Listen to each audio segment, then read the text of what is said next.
Hey guys, so this is me Gauri Sharma and welcome back to my channel. So I'm back with another artwork, so let's see how it turns out, and please watch the video till the end. Also, if you liked it, then hit the like button. So in today's video, I'm making this simple mandala in a little abstract form. So let's get on to that.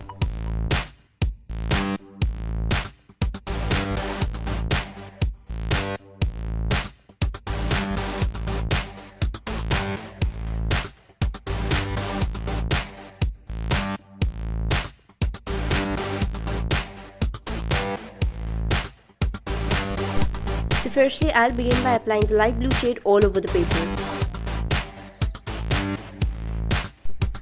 Now use the darker shades to create random patterns on the background.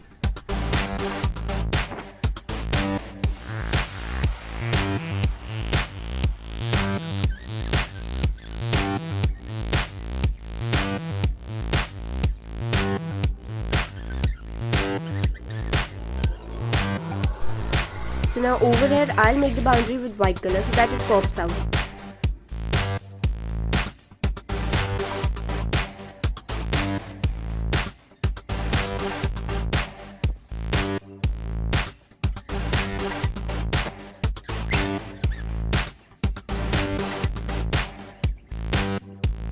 So firstly, begin by making the basic boundary of mandala and then filling it with different patterns. So over here, first I'll be making petals in all those circles, and then after that I'll fill it with different patterns.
Now begin by filling the mandala with patterns of your choice.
if you are here, then I hope you watched the video till the end. So please hit the like button if you liked it, and आपके views से comment section भर दीजिए. Subscribe करके bell notification को press कर दीजिए ताकि सारे नए artworks जैसे ही आए या recipes आए तो वो आपको सबसे पहले मिल जाए. And please share this with everyone so that it reaches to maximum number of audience. Thank you.